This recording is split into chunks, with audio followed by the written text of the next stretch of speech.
Hey folks, what's up? My name is Sir Medieval, and today we'll be talking about some quick news for previous updates over the past few days regarding some MMOs. Without further ado, let's go ahead and get started. Starting it off with the pretty big announcement made on June 28th, news came out from Bandai Namco regarding the announcement of its brand new online action RPG named Blue Protocol. It's a game being developed on the Unreal 4 engine, spearheaded by the in-house team known as Project Sky Blue, with members from Bandai Namco Online and Bandai Namco Studios. And we also did not have much information about the game until today. Today we got some more information about Bandai's game Blue Protocol, and it looks like we've got some gameplay footage. As you can see, it's definitely looking anime based, and we seem to be able to get a slight look at some of the classes we can hope to expect. On top of this, it actually also mentions that the first classes we'll see are as follows: Aegis Fighter, Twin Striker, Blast Archer, and Spellcaster.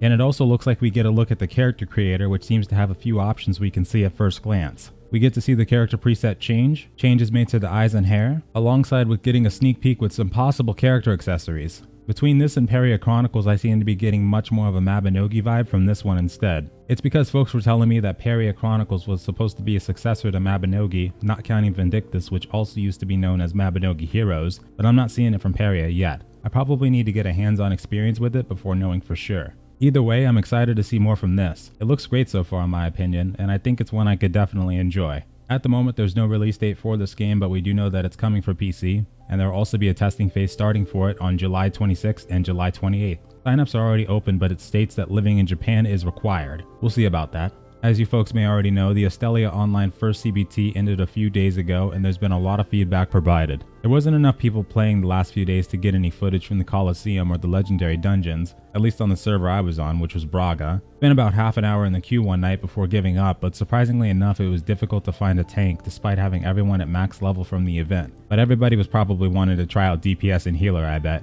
But anyway, my experience with it is that although it's not anything groundbreaking, and they pretty much do hit exactly what they're aiming for in terms of a classic MMO in the modern age, I'd like to see some more improvements like more world boss mechanics and dungeon boss mechanics, as opposed to just stacking up a bunch of health on the dungeon bosses and calling it quits. More mechanics would help with that instead. But most of what we've suggested has been taken into account already, so we'll have to see how it shapes up over the next couple of months. The next CBT will focus more on PvP, and we've also had some information given to us by the company on Discord. Starting at level 5 for this next test, we'll be able to power level our characters to max again. It hasn't been said yet if we'll be getting access to specializations for each class, since that didn't happen in the last test, but it's starting to seem like that might not be available until after launch or before. Be sure to keep up to date on the website for more information as well. Alongside Astelia, it seems that the beta test for Ascent Infinite Realm will be ending in Korea in about 2 days. This one has been pretty close to the chest, and we haven't seen a whole lot of footage from it, but they definitely changed some things from the previous version. Maybe not a lot, but I'm guessing we'll find out more over the next few months what the Korean version and hopefully our Western version is going to look like. Coming in next, we've got some news from Ember Sword. Yesterday they released some footage from an internal pre-alpha version of Ember Sword, showcasing a bit of their combat footage. It seems like they're aiming for more of an isometric action-based combat system, which seems to be able to provide a lot of enjoyment. This is one that's been cooking for a while, and I'm personally excited to give it a try. Hopefully everything keeps going well with the development.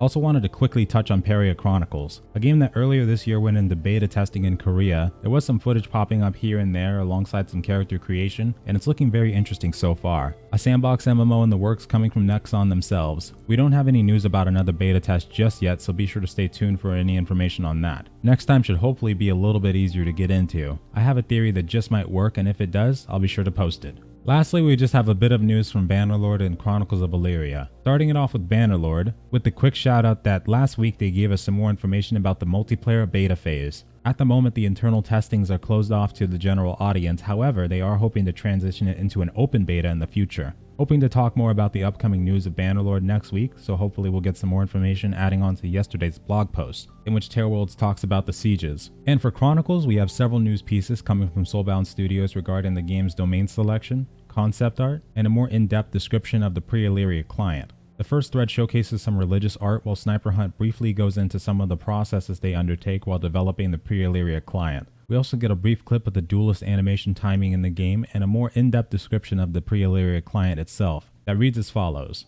For those that don't yet know, pre-Illyria is what we call our low-fidelity pre-alpha client. It deliberately uses a low-poly art style to allow us to quickly and easily iterate on things under development. Without having to devote the content team's time to highly detailed work they're very likely to have to remodify or redo every time a designer or engineer makes a change to the mechanics in the pre-alpha phase of development. By keeping the cost of iteration low, we can iterate more readily, and that means we can do more with the resources we have. As part of the process of moving into the later stages of testing, these lower fidelity assets will be replaced with the full fidelity artwork you have seen in other things we've shared. So in short, they want to use the pre-Illyria client to have an easier time designing the game, and then later on turn the game graphically as close to the original footage we were seeing as possible. The other forum post they have is of domain and settlement selection updates, and they basically just dip into talking a bit about the map design, the processes they use for it, alongside talking about the bug fixes and the most previous update, stating that it isn't finished yet, but things are moving forward. I'll leave a link to this thread, as it seems that this is where the DSS updates will be posted from now on.